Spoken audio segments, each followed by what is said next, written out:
At sinabi ni Propeta Muhammad sallallahu alaihi wasallam, at-taqwa hahuna, ang pagkatakot kay Allah Ta'ala ay naririto sa puso ng isang tao. Kaya sabi rin sa hadis ni Propeta Muhammad sallallahu alaihi wasallam, ma amartukum fa'tu minhu mastata'tum.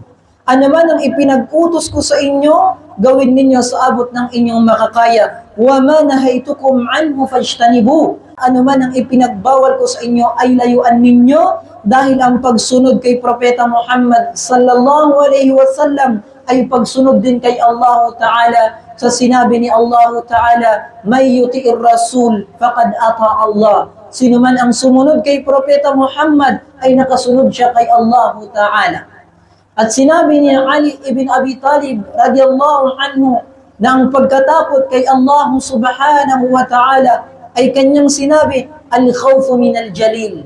Ang matakot ka sa kadakilaan ni Allah subhanahu wa ta'ala. Wal-amalu bit-tanzil. At isabuhay mo ang Quran na ibinaba sa iyo ni Allah ta'ala. Wal-qana'atu bil-qalil. At makontento ka sa biyaya na natatanggap mo mula sa Kanya. Wal-istidadu li yawmir rahim. At paghandaan mo ang araw na ikaw ay babalik kay Allah Ta'ala. Ito sabi niya ang pagkatakot natin kay Allah Ta'ala. Waqala, at sinabi ni Abdullah ibn Mas'ud radiyallahu anhu, nasabi niya, at-taqwa, ang pagkatakot, sabi niya kay Allah Ta'ala, yuta'u fala yuqsa. Ang sumunod ka sa Kanyang ipinag-uutos sa abot ng iyong makakaya, fala yuqsa. At lumayo ka sa ipinagbabawal ni Allah Ta'ala sa abot ng iyong makakaya.